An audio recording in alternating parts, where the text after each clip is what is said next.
Hi, everyone, and welcome to Awarely Embodied Leadership's Self-Resourcing Skills for Embodied Leaders series.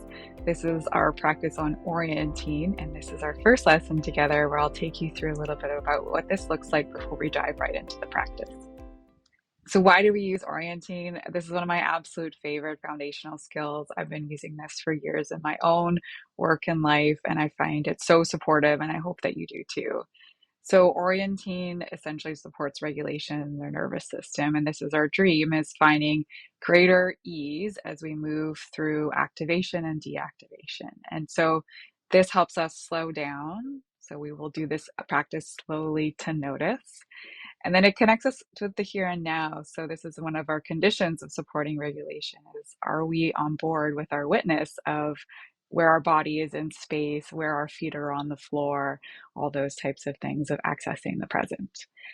And then accessing areas in the nervous system with less activation. So we play with a little bit of pendulation here, and we'll get into this in some of the later practices where we start to touch into places of greater activation, lesser activation, and starting to understand the differences there and the sensations that we see in the body.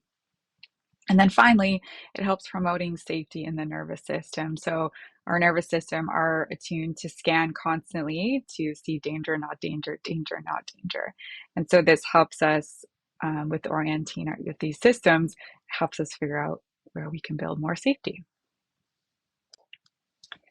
And so how do we use orienting? So essentially this practice is exploring the orientation systems that our nervous system has greater and lesser access to in that moment. So we'll be playing more with these three orientation systems of sight, sound, and touch to start with.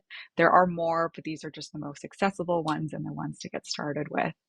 And so this might shift for you too, depending on what it looks like in your day and how your nervous system is showing up in that moment.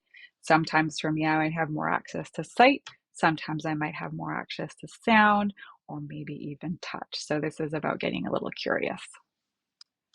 So let's practice together. And all you need for this is a little bit of curiosity. And I'll see you in the next lesson.